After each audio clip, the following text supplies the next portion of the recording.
নমস্কার, আমি সুমনা। আশা করছি আপনারা সকলেই খুব ভালো আছেন। আজকে চলেছি একটা নতুন উদ্দেশ্যে এবং বলতে পারেন একটা শখ পূরণে। আপনারা যারা আমার প্রোফাইলের সাথে অনেক দিন ধরে যুক্ত, আমাকে যারা চেনেন তারা জানেন আমি একটা নতুন জার্নি শুরু করেছি অ্যাজ আ মেকআপ আর্টিস্ট। তো সেই জার্নিটাতে কলকা জানাটা খুবই প্রয়োজন। আমি কোনো দিনই ছবি আঁকা শিখিনি বা ড্রয়িং শিখিনি, তবে হ্যাঁ, বাড়িতে আলপনা দিই। তো সেটাকে আরও প্রমিনেন্টভাবে করতে গেলে শেখাটা খুবই প্রয়োজন। প্রত্যেকটা বিষয়ের সঠিক গাইডেন্স খুবই দরকার, যার কারণে আজকে চলেছি কলকার ক্লাসে। ট্রেন থেকে নেমে টোটো, আর তারপরে 2 মিনিটের হাঁটা পথ। তো সেই পথ ধরেই হাঁটছি, তারপরে চলে যাই ক্লাসে। আর এসে দেখলাম ম্যাম চলে এসেছেন আর আরও অন্যান্য স্টুডেন্টদের জন্য অপেক্ষা করছেন।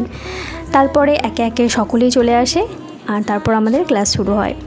প্রথম দিন খুব ভালো কেটেছে।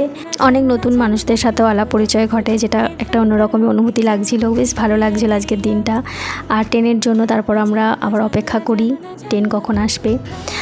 তো একটা জিনিস আপনাদের সাথে শেয়ার করতে ভীষণই ইচ্ছা হচ্ছে যে যখন আমরা পাস আউট করেছিলাম কলেজ থেকে, তখন এরকম প্রফেশন আমাদের এদিকে মানে গ্রামের দিকে অতটাও চল ছিল না।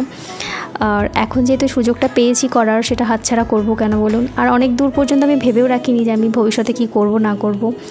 আর ছেলে বড় হয়ে গেছে, সংসার জীবনে সব কিছু সামলে যদি আমি কোনো কাজের সাথে যুক্ত হতে পারি, সেটা আমি ভাববো আমার পরম সৌভাগ্য। তো এটা তো কোনো আমি বাজে কাজে মানে সময়টাকে নষ্ট করছি না। আর আপনারা আশীর্বাদ করবেন যেন আমি অনেক দূর এগিয়ে যেতে পারি, এটুকুই আপনাদের কাছে চাইবো।